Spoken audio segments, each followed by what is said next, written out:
Hello बच्चों, let's read the question. Three blocks A, B and C of masses 4 kg, 2 kg and 1 kg respectively are in contact on a frictionless surface as shown. If a force of 14 Newton is applied on the 4 kg block, then the contact force between A and B is. सो बच्चों, इस question को हम refer कर सकते हैं 11th NCERT part 1 page number 106 पर. So question में दिया है 3 ब्लॉक्स हैं हमारे पास, A, B एंड C. इनके नेम्स मेंशन्ड हैं. मास of block A is 4 kg, that of block B is 2 kg and that of block C is 1 kg. अब इनको हम लोगों ने कांटेक्ट में रखा हुआ है और ये जो सरफेस है वो फ्रिक्शन लेस है. अब यहाँ पर ब्लॉक ए पर मींस क्या बताया, 4 kg ब्लॉक, तो 4 kg मास किसका है, ब्लॉक ए का.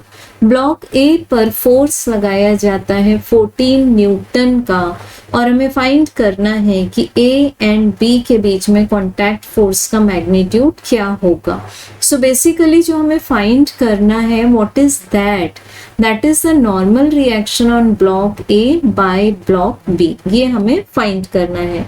तो सबसे पहले तो हम एक बात को फिक्स कर लें कि जो तीनों ही ब्लॉक्स हैं ए, बी एंड सी, ये जब मूव करेंगे with the effect of this external force, तो they will be moving with a common value of acceleration. Means इनका एक्सेलरेशन ए कॉमन होगा, मीन्स सेम होगा.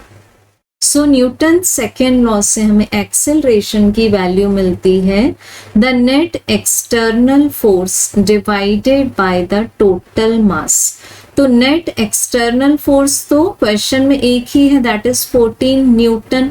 और ये तीनों ब्लॉक्स का मास जब हम ऐड कर देते हैं, so this is 4 + 2 + 1 kg, means it is 7 kg. तो हमें एक्सेलरेशन का आंसर मिलेगा 14 divided by 7 metre per second square. It means this is 2 metre per second square. अब हमें फाइंड करना है यहाँ पर normal reaction on block A by block B. So इसके लिए हम ड्रॉ कर लेंगे free body diagram of block A. तो ब्लॉक ए को जब हम चेक करें तो सबसे पहले जो इसमें फोर्स लग रहा है वो ग्रेविटेशनल है. It means this is mass of block A multiplied by G. Then जिस फ्लोर पर ये रखे हैं वो फ्लोर इस पर एक नॉर्मल रिएक्शन फोर्स लगा रहा है, इसको मान लेते हैं NF, that is the normal reaction by the floor. अब इस पर जो एक्सटर्नल फोर्स लग रहा है वो है 14 न्यूटन का. और यहाँ पर जो B ब्लॉक इस पर नॉर्मल रिएक्शन लगा रहा है उसको हम मान लेते हैं normal reaction on A by B. ठीक, इस तरह से.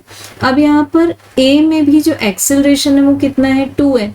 तो इसका एक्सटर्नल यहाँ जो फोर्स लग रहा होगा इसमें ड्यू टू एक्सेलरेशन वो क्या होगा, 4 × 2.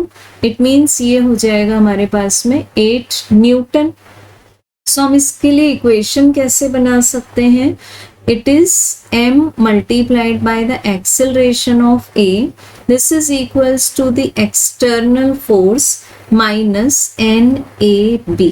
अब इसका आंसर हमारे पास आ चुका है 8 Newton. So this is 8 equals to 14 minus NAB. तो normal reaction on A by block B will be 14 minus 8 in Newton. So this will be 6 Newton. So correct answer है option number 4. Thank you.